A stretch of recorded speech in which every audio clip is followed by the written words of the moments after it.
welcome to Desert Home Companion, our musical variety show, brought to you by powder milk matzos made from whole wheat to give shy shepherds the strength to get up in the morning and face the herd. And brought to you by John the Baptist Honey Dip Locust, sweet food for a suffering people. Also brought to you by the Bethlehem Wool Council. On a cold desert night, you'll want Bethlehem wool. Now, if you out there in the audience tonight haven't seen a radio variety show, that's because, well, it's radio. Usually you listen. So feel free to sit back, close your eyes, and pretend you're listening to a giant radio. But be warned, if we do hear snoring, we'll know it was you. Of course, some people prefer to watch the performers. They're a very interesting bunch, young and old, gathered up together here for some fun tonight. We've got a great show this evening full of music and skits, complete with sound effects. And some music by our Bethlehem Boys Band.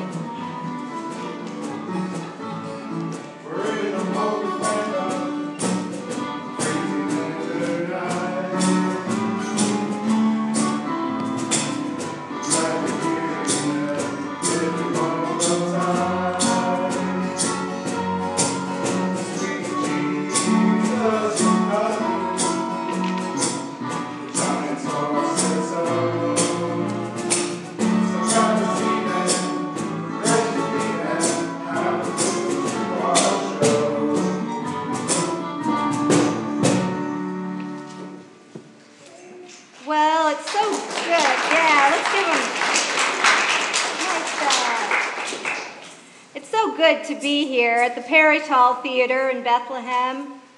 Oh, little town of Bethlehem, best known as the birthplace of Israel's most famous, King David. But there have been some other biblical celebrities who've passed through our humble town, right, like Charlie? Rachel, yeah? Yeah, Rachel, Jacob's true love, was buried near here en route from Jerusalem after giving birth to her second son, Benjamin. And then there was Ruth, King David's great-grandmother. She met her future husband, Boaz, here while she was gleaning grain in his beautiful barley field just outside of town. That's right. And of course, it's best known for an event that happened hundreds of years later. You know, why don't we sing a song about that beautiful little town? Here's the Bethlehem Boys Band with Oh, Sing a Song of Bethlehem. Please join in. It's in your programs.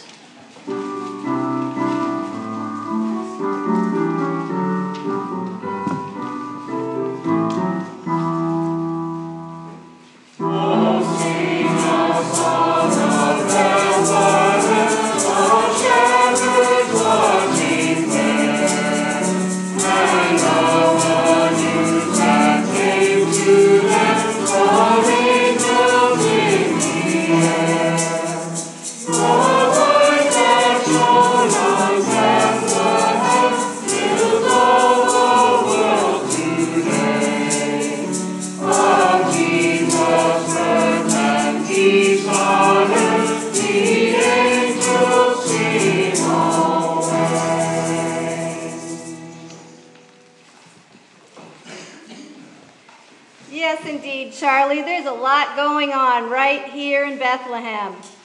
But it's not the only place on earth. So let's welcome our radio acting company now and see, or should I say hear, what else is going on in the world.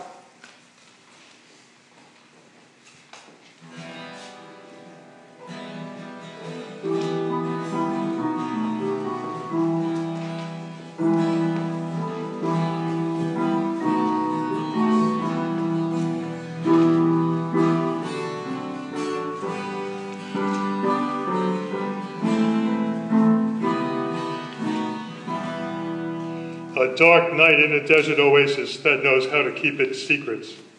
But on the second floor of the Ahmed building, one man is still trying to find the answer to life's persistent questions. Balthazar, Magi for hire.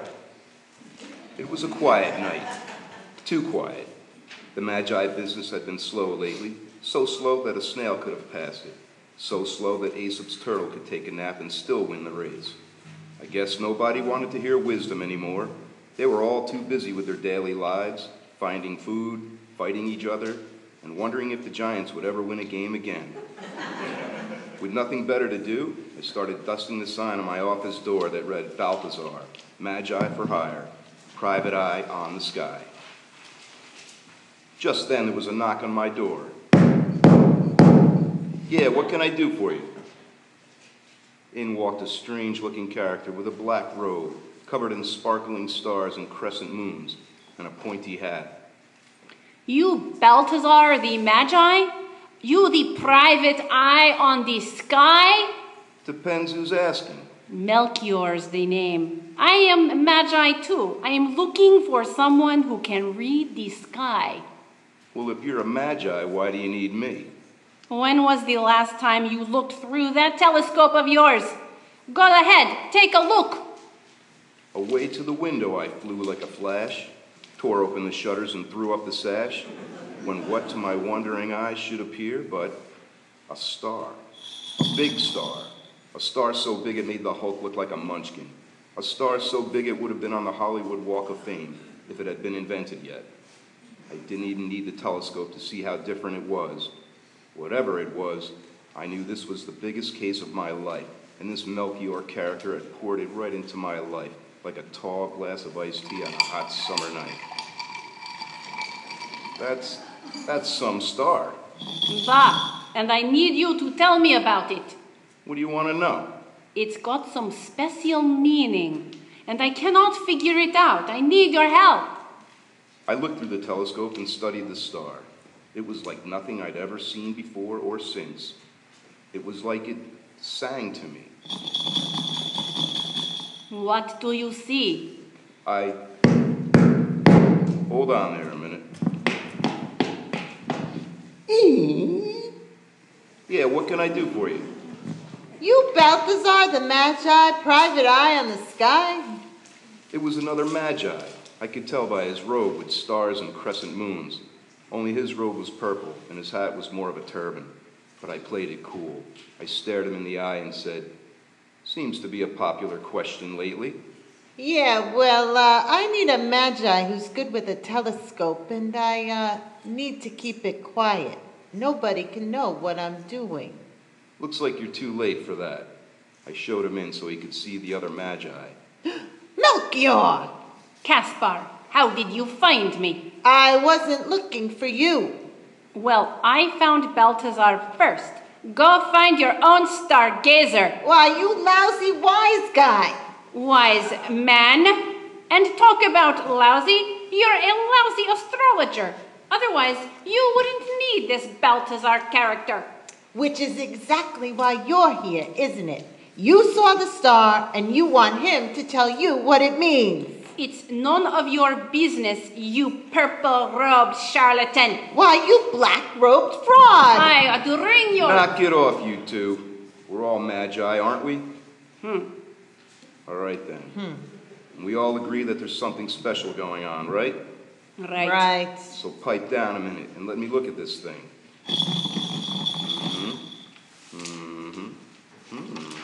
Whoa. What? Shh. I'm translating. Well, hurry it up. I got a camel to catch. I put the telescope down and fixed these two characters with my steely gaze. This is a sign of a great king being born. From what I can tell, it's to the west, in Israel, I think. It looks like we're supposed to go to him and pay him homage. Which one of us? All of us. I don't want to travel with him. Suit yourself. You wouldn't leave without me, would you? I was here first. Listen, you disagreeable diviners, you antagonistic astrologers, you squabbling seers, you miserable We magi. get the idea. All right, then listen to this. The three of us are going to go out west. We're going to go together. And unless my keen magi sense is mistaken, we're supposed to take gifts for this newborn king. Why? It is not our king. This won't be like any other king, Star Child. This is king of the world type stuff. We're going to pay him homage and bring him gifts. That's what the star says? That's what the star says. Fine. What kind of gifts? The most expensive thing I got in the house is myrrh, so that's what I'm taking. Myrrh? You cannot do better than myrrh. It's been a slow month. What are you bringing?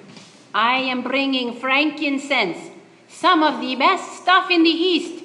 That's good for a king, do not you think? But what's our little Caspar going to bring? Cupcakes? For your information, I've got gold. Now that's a real gift for a king. Why, I ought to bring your... If you two are going to bicker all the way there, I'm going to make you ride at opposite ends of the caravan. As we headed out the door, I took a last look at my office. It would be a long time before I returned, and I wanted to make sure I didn't forget anything.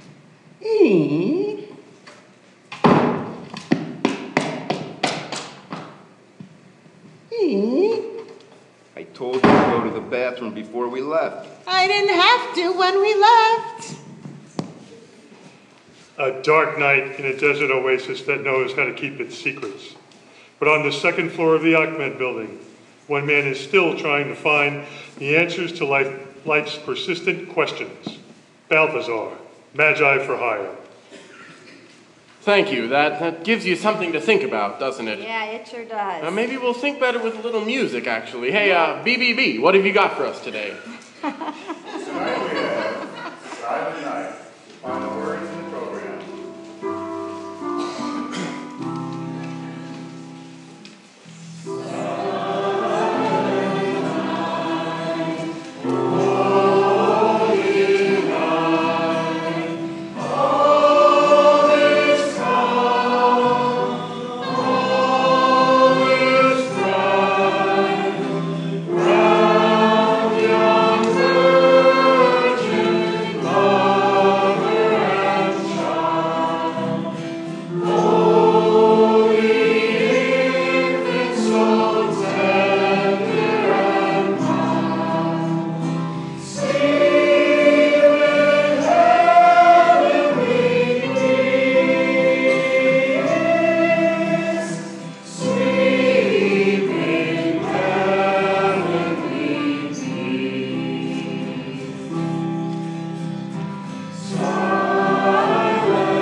We have one more song here, and I don't know if it's in the program or not, but "O Come All Ye Faithful" is it.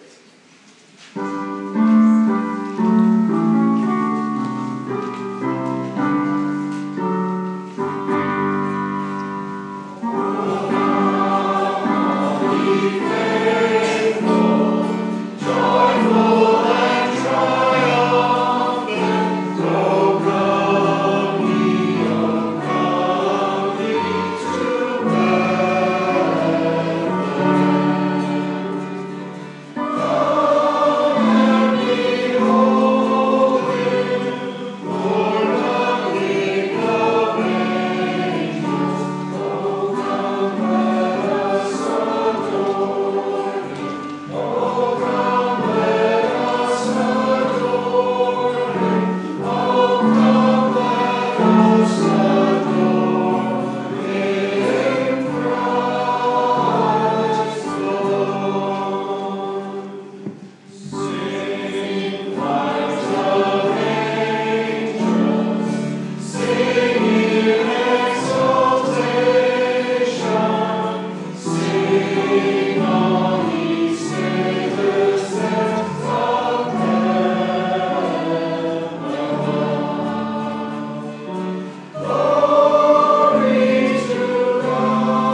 Wonderful. Thank you. Thank you.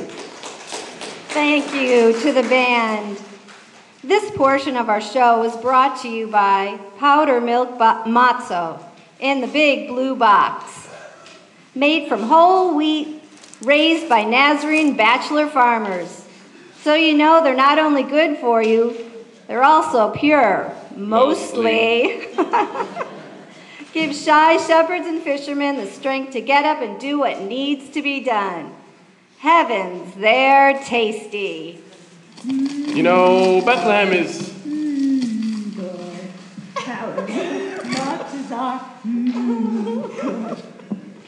You know, Bethlehem is such a wonderful town. You know, it had Ruth and King David, but it has so much more and more recent events, too. And you know, there was that census recently called by Caesar. Remember that? I remember that, yeah. Caused some crazy traffic jams. Bad. And the hotels, well. Wow.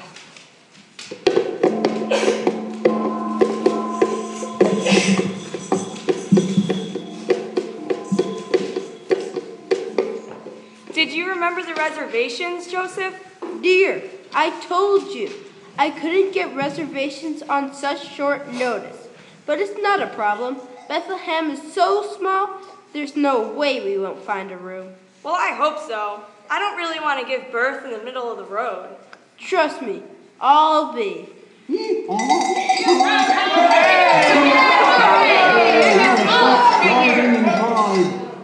What the? Hey, buddy, what was all the traffic? Didn't you know about Caesar's census, where everyone born in Bethlehem has to come back and be registered? Sure, that's why I'm here. But who knew there were so many? Just wait till the weekend. That's when the real rush will come. Oh, Joseph, what do we do? I can't wait out here. Hey, buddy, do you know anywhere we can stay? Well, as it happens, I have an inn down the street. Really? Fantastic! Unfortunately, it's all booked. The census, you know. Why don't you try Isaac's down the road? Come on, Joseph. We don't have all night. Yeah, I'm coming. What can I do for you? They said you might have a room. Does it look like I have a room? I got people sleeping in the doorway. Please? Get lost. I gotta get my beauty sleep. How rude. I don't know what we're gonna do. Well, there's one more place at the end of the road. Let's try there. I'm here. You don't have to break down the door. Have you got a room tonight? Sorry, pal, we're booked. But my wife's pregnant. You're right. I still don't have a room. But, however, never let it be said that Reuben's Inn is inhospitable. I have some room in the barn round back. That ought to be comfortable. Enough. Thank you, kind sir. What is your name? Name's Reuben. And this here is Reuben's pretty good inn. It's not perfect, but it's pretty good. We'll take it. We're saved. Whoa, and just in time, here comes the baby. Thanks, Reuben.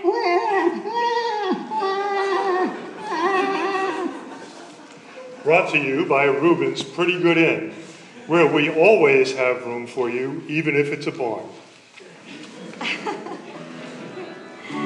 And now let's have a song. It's in your program. Everybody sing along.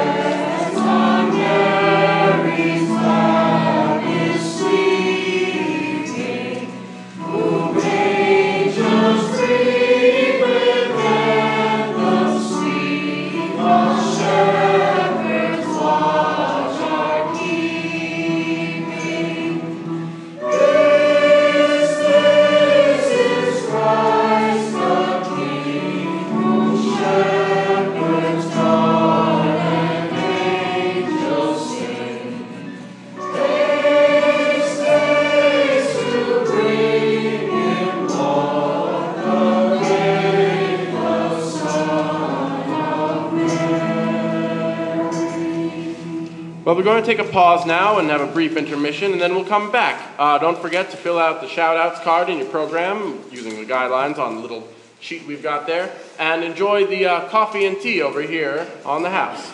You're listening to A Desert Home Companion, coming to you live from the Parish Hall Theater in beautiful downtown Bethlehem.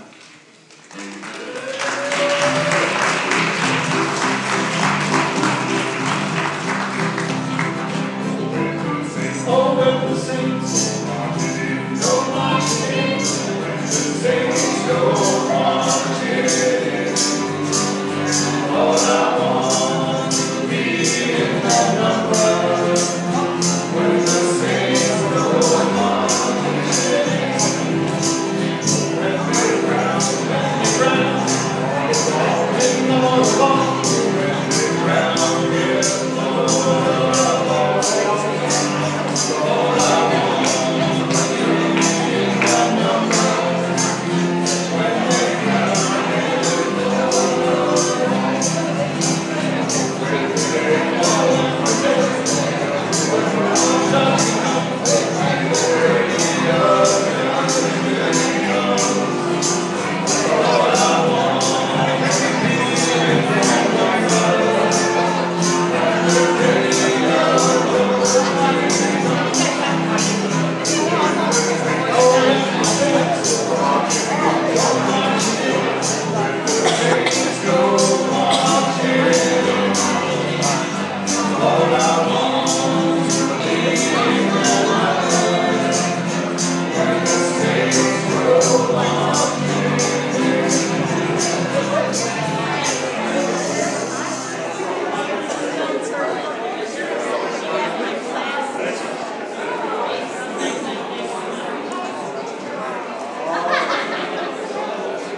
got you the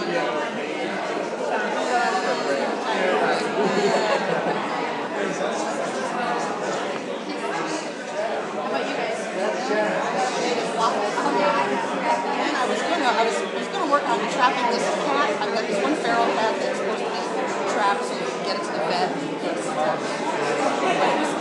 I didn't want to go out in the snow.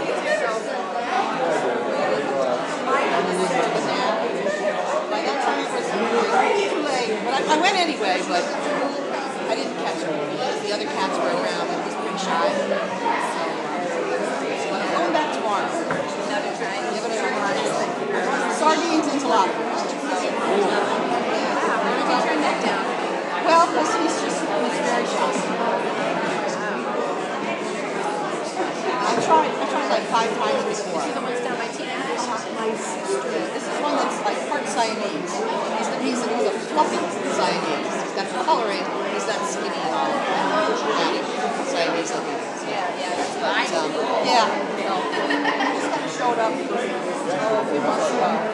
And now in charge of us to get him to the vet. You got to make sure. Yeah, make sure he's spayed. I used to be the designated trapper. Do you have a special thing you're putting in? You're going to get it? Well, yeah, see, there's, it's kind of a long story, but the gal who was in charge of this thing, she was getting a divorce, so she was at a house, and she had to get out of the house. And outside of the house, she had this shed, which I refer to as the cat house, and she needed a place to move it, because she wasn't going to be in charge of that property anymore. She's just renting now, so blah, blah, blah, and I said, you know what? I got a yard. So they moved the cat house to my yard. So now I have this house, this little shed with 8 great big, like big enough for Newfoundland carriers. And if they go in, there might be a time where there'll be a few in there waiting to, do electric line.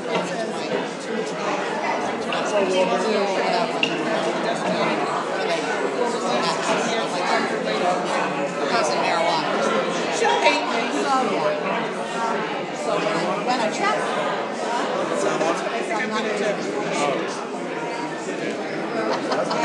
well, you don't have to. So, wood probably.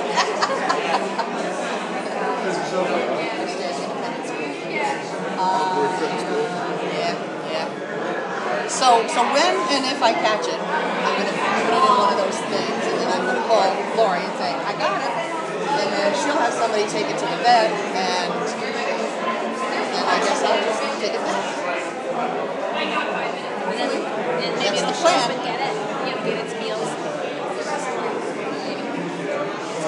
Well, that's what it normally does. Oh, it does? Yeah, it's already cooked, but it just doesn't want to get in the trap because it's shy. He eats around, he eats when the other cats are already gone. Or it's aggressive. It's beautiful. Blue eyes, just, pretty fur. Wow. Where do they all come from? Here to see if you can look at me. You ready? You ready to get I'm ready. Okay. I'm ready to flip the lights on. Okay. All right, well, stop and dead. Post.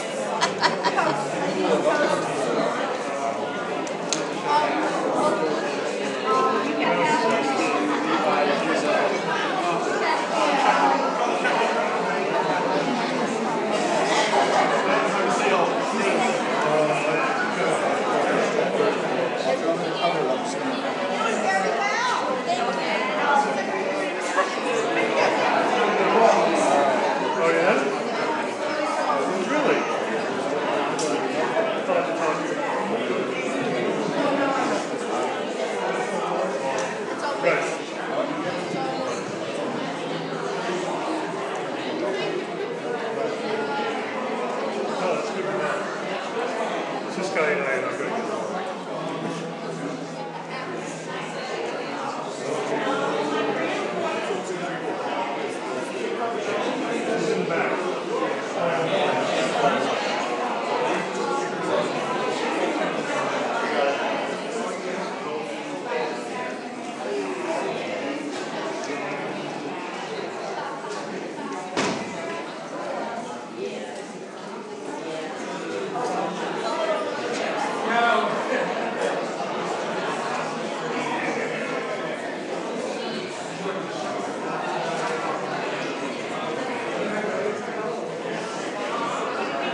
Well, welcome back to the second half of A Desert Home Companion, coming to you from the Parish Hall here in beautiful Bethlehem, home of famous King David.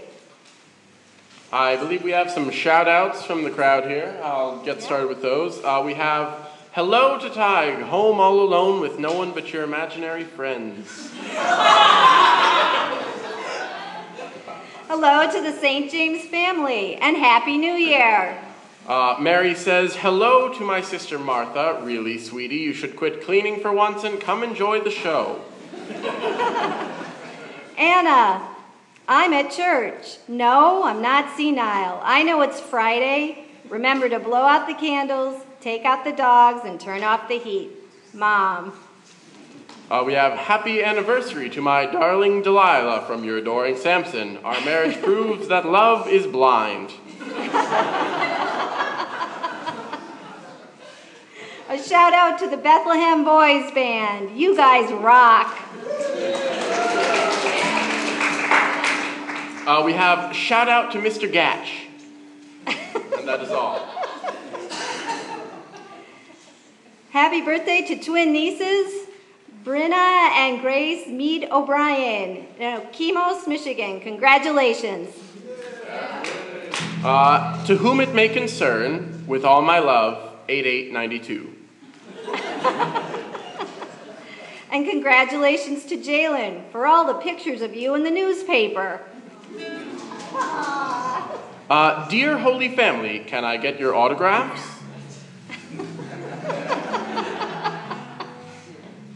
A shout out to Crossing Jordan. Christ, baby. Bridge builders there. Hello to my dusty innkeeper number 3, who over the last 16 years has drummed her way into my heart. Aww. Let's hear it for Bill and Roberta, coming up on 54 years together. Just a couple of kids in love.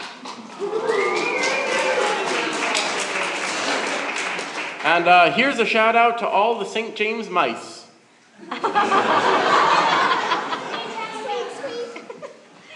Welcome our friend Amy Kroll. She left Minnesota weather to visit us here in balmy New York. What a choice. Happy 72nd anniversary to Moe and Pop, married in Cheyenne, Wyoming in 1973. We love you and miss you. 1943. I can read numbers. Welcome to the world, baby Aldana. We know you will face a lifetime of spelling your name for folks. Here's a shout out from Joseph to my brothers Reuben, Simeon, Levi, Judah, Issachar, Zebulun, Dan, Naphtali, Gad, Asher, and Benjamin. Guys, we should totally have a family reunion sometime. I'll trade you for this. Oh, right. Hello to Catherine in Southwest St. Louis from a new resident of Hyde Park. Good luck to all of the kids who are waiting to hear from their colleges. Go Binghamton! Go Binghamton! Hey, Lucy. Thanks for the apple pie. Hi, Father Chuck. It's great working together on our local High Pack team. Thanks for inviting us tonight. Been a fan of the Prairie Home Companion since the 70s. And kudos to you, Sky. Rick Steves has nothing on you when it comes to touring foreign countries. Love, Father. Congratulations to Aldana in her first acting role. I think she may win an Academy Award. Love, I'm afraid I can't read the signature here. And a shout out to Lucille Ogden for being an awesome actress and an even more awesome mom. Yeah. All right. Good kids. And thank you, Bev, for being my inspiration. Love from Paul. That's it, I think. You got any more? Oh. Go ahead. And, hey, Braden, great job on your first karate stripe. Hi-ya! Thank you, Uncle Ned, for letting us use your donkey tonight. That's it, I think. All right. I think that's about it. And now let's hear from our sponsor, John the Baptist's Honey Dip Locusts.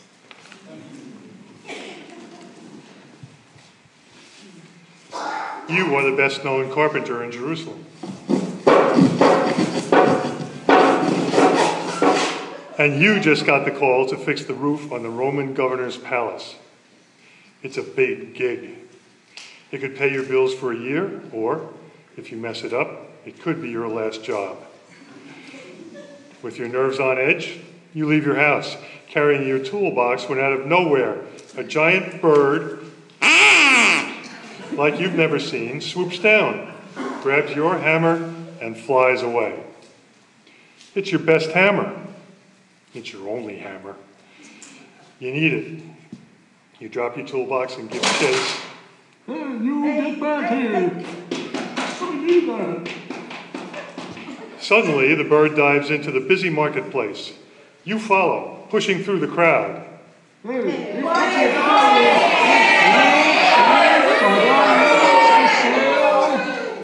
the bird hops onto the butcher's table, and you dive for it. Gotcha! Just as you grab its leg, it takes flight again, lifting you into the air so fast that you forget to let go. Pulls you higher and higher, heading out over the Mediterranean Sea. As you reach open water, the giant bird dives again and drops the hammer. A second before it hits the water, a whale emerges and swallows it. You're not about to lose that hammer, so you let go of the bird and dive after it. You grab the hammer, but the whale swallows you too in one gulp. Gulp. Now you're inside the whale. Hello? Anybody know a way out?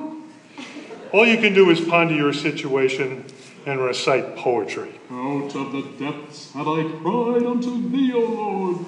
Lord, hear my voice. Suddenly the whale starts to choke. It's going to lose its lunch. You clutch your hammer just as it hurls you and the entire contents of his stomach into the air. Hey, I can see Jerusalem from way up here. You fly through the air for what seems like hours until you land with smack dab in the middle of Jerusalem. Shaking yourself off and praising God for the miracle of still being alive, you stand up, your hammer still in hand. Success! Only then you look around and realize that you have landed in the middle of the camel market.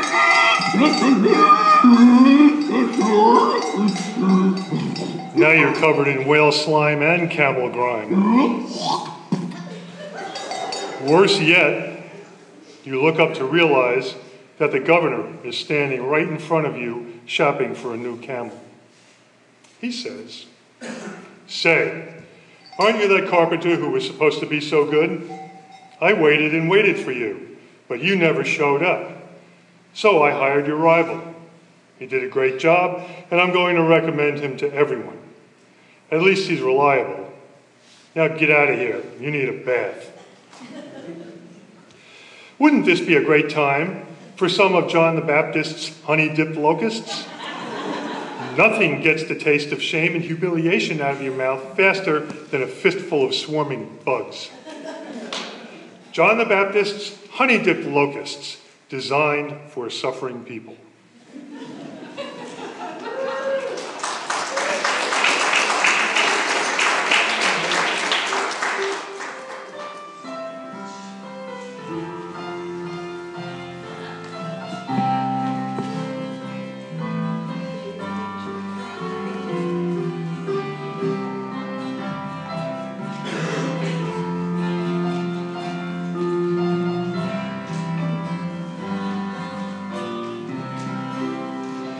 The Lives of the Shepherds, brought to you by the Bethlehem Wool Council.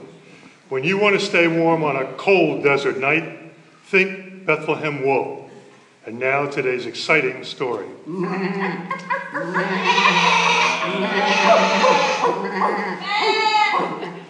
Well, Dusty, here we are, one more cold desert night, sitting here, watching sheep. Yep. Good thing those sheep have so much wool. If it gets too cold, we can huddle up against them. Yup. Can't you say anything other than yup? Nope.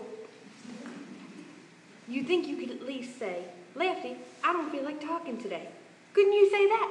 Lefty, don't feel like talking. Nope. Just as well. I didn't feel like talking anyway. Still, could be worse things than sitting out here on a freezing night with a bunch of sheep. Like what? Oh, I don't know. There could be a wolf attacking the herd. I'd just run away. Now, wait a minute. We're supposed to protect them. That's our job. It's a sacred trust, and I want to be a good shepherd. Not me. No? Nope. Not my sheep. I'd just run away. Well, no wolves anyway. Say, would you run away from a lion? Well, how about an elephant? Would you run away from one of them? Ain't no elephants around here. How about a camel? Well, I did see some of them a couple days ago. Big caravan, but under the right conditions. I'd run away from anything.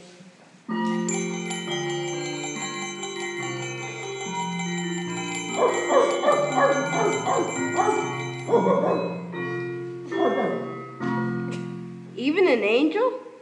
Whoa! Who are you? I'm Gabriel the angel. Do not be afraid. Angel? Why in tarnation would an angel want to come out to a couple of poor old shepherds and their mangy old sheep? Down, Lacey. It's just an angel. I am bringing you good news of great joy for all the people.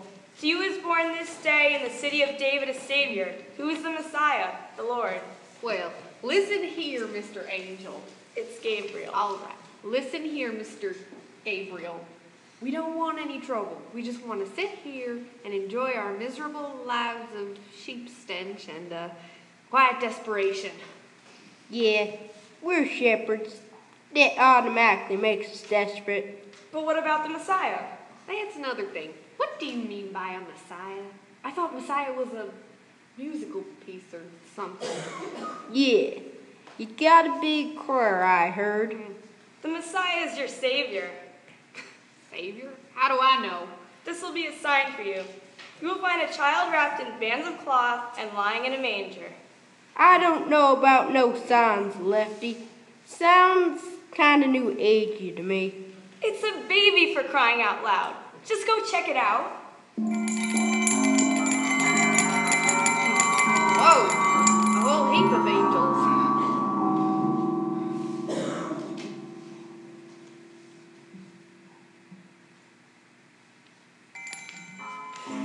Look at that!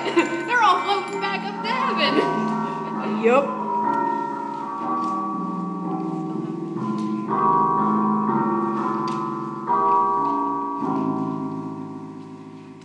Well, we're all alone again. Yup. What do you reckon we ought to do? Think we ought to go to Bethlehem like the angel said? What do we do with all the sheep? Why don't we just bring them with us? Into the city? Sure, who knows? Maybe this Messiah likes sheep. Well, you've said crazier things before. Why not? Let's go. Giddy up.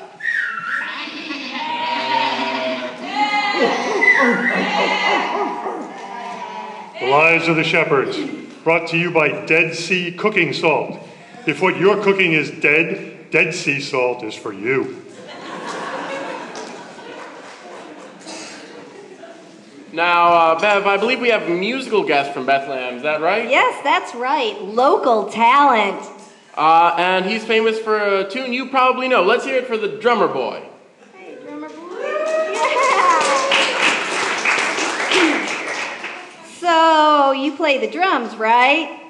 Yeah. What made you play him? My folks wouldn't let me play the bagpipes. Ooh, fascinating. What do you like best about Bethlehem? The inns? Did you know that for a small village, it has more inns per capita than any other in Israel? Yet I heard tell of a night when there wasn't a room for even one woman about to give birth. Well, I was busy, you know. Census and everything. Stupid census. Killed me. I'm glad you're able to be with us this evening, and I hope you'll play us a little something. Yeah, play us something. I thought we could do my favorite song, but wouldn't it be great if the whole audience sang along? Sure. Oh, yeah, sure. Let's all join in.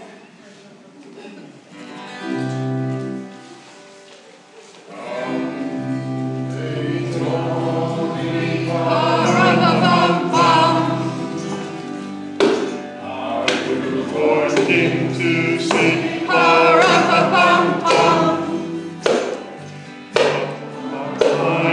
gifts we bring to lay before the King.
This portion of the show has been brought to you by Gideon Sandals with the extra long strap so you can double knot, because some days you just have to walk that extra mile. Well, it's been a quiet week in the Oasis, my hometown out in the desert, just outside of Bethlehem, where the stars shine so brightly. It's been cold lately, colder than usual. You'd think a desert would be warm, but that's because you don't live in one. A blistering sun during the day, it's so cold at night that your camel freezes solid. It's true. Sometimes you have to thaw out your camel in the morning before you can head out to work. Now and then, you even have to get a jump start from your neighbor to get the camel going. A jump start, that's where you and your neighbor jump up onto the camel at the same time to sort of, wake it up out of its deep freeze. Peculiar animals, camels. Speaking of peculiar, old Levi came tottering up into the village square the other night just as fast as his bowed old legs would take him. Said he saw the strangest sight of camels, adorned with all sorts of jewels and bearing riders with strange clothing from the Far East.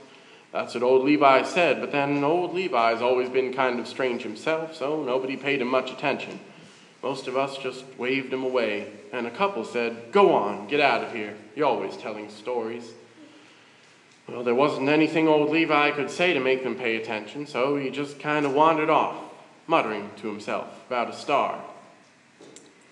People didn't sit up and start to take notice. until Miriam strode into the town square. She was going fast, and when Miriam starts walking fast, well, people get out of her way.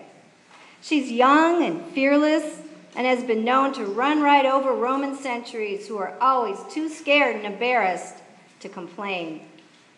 Miriam is all business, in the same way old Levi is all strangeness.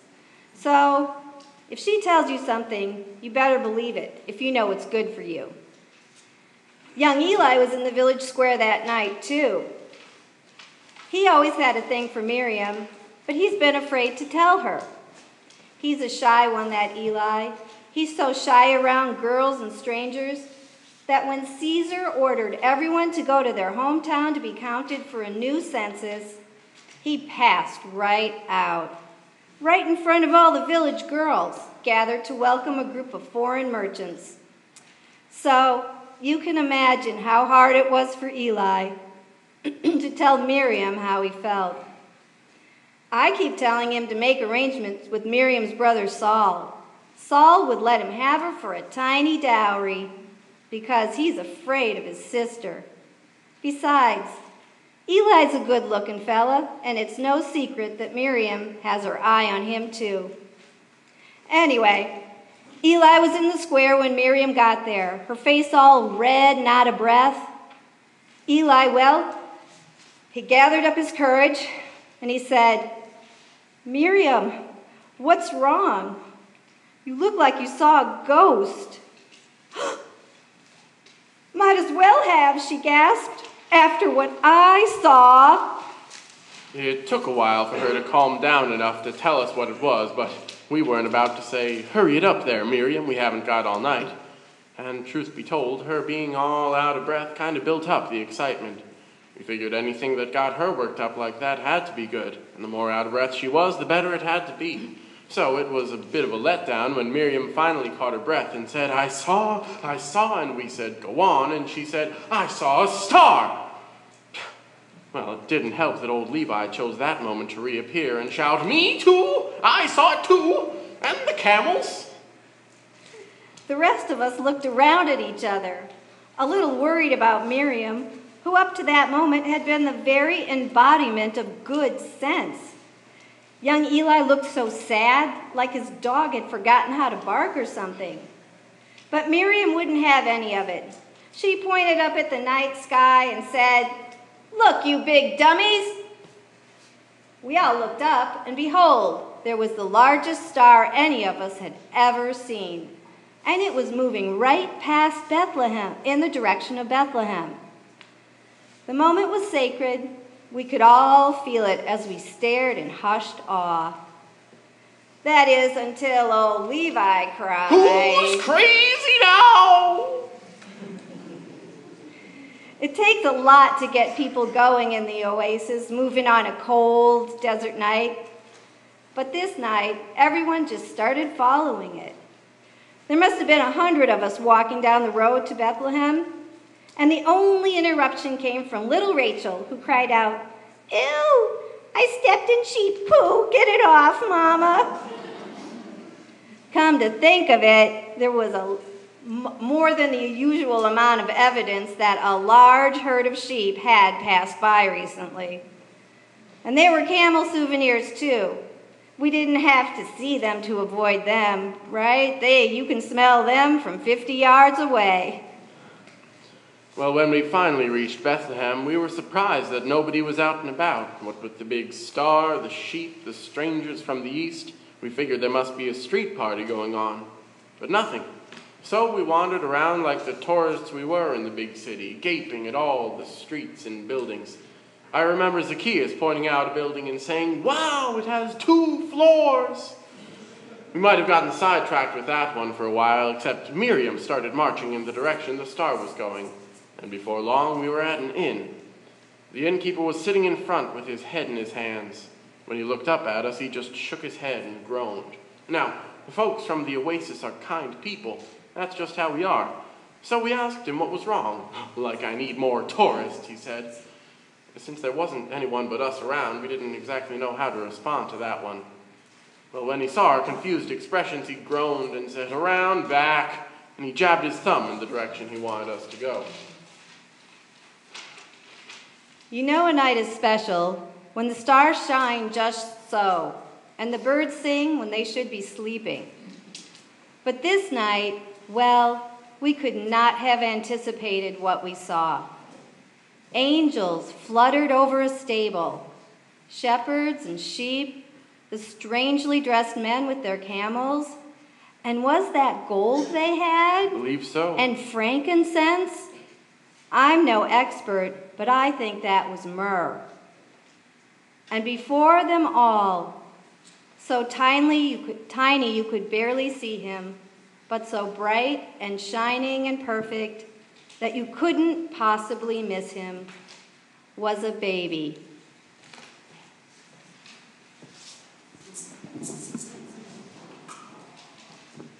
And the angels sang, "Glory to God in the highest, and peace to his people on earth." And everybody knew somehow that this little child was of God, and that these strangers, these foreigners also belonged to God. And even old Levi was somehow one of God's beloved.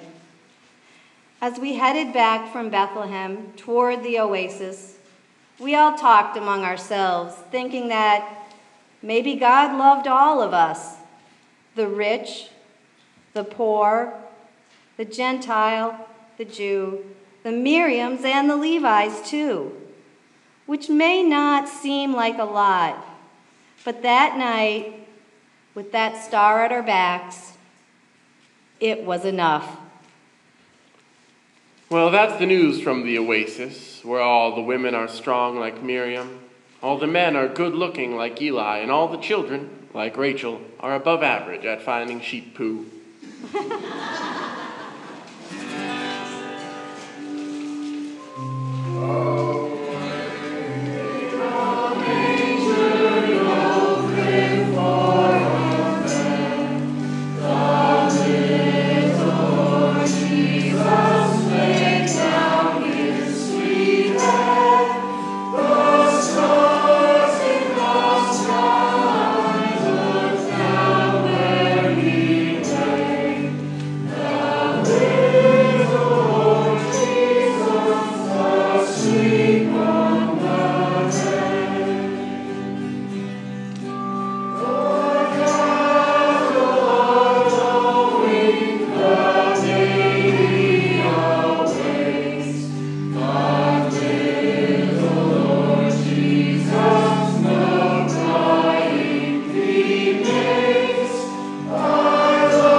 Well, that's the show, ladies and gentlemen. Thanks to our actors appearing tonight, Jim Smythe, Mike Fenwick, Wendy Urban-Mead, Lucille Ogden, Amelia McNamara, Jalen Thatcher, Doug Belding, Colleen Cornish, and Alyssa, Daniel, and Aldana Rugalis.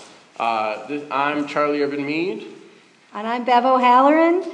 So we have to thank our Bethlehem Boys Band, Paul Littlefield, Doug Belding, Brian Marquardt, and Rob Sanderson. Take us out with a song.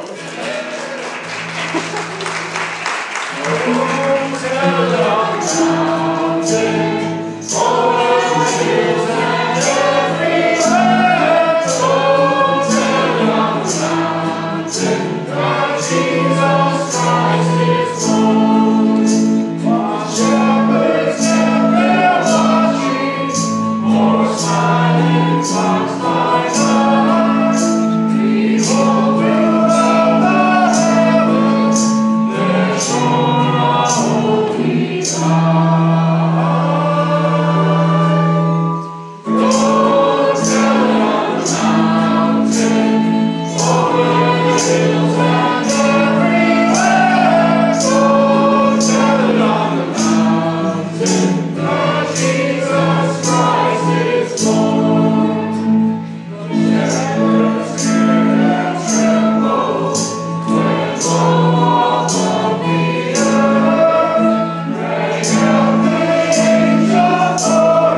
you stand.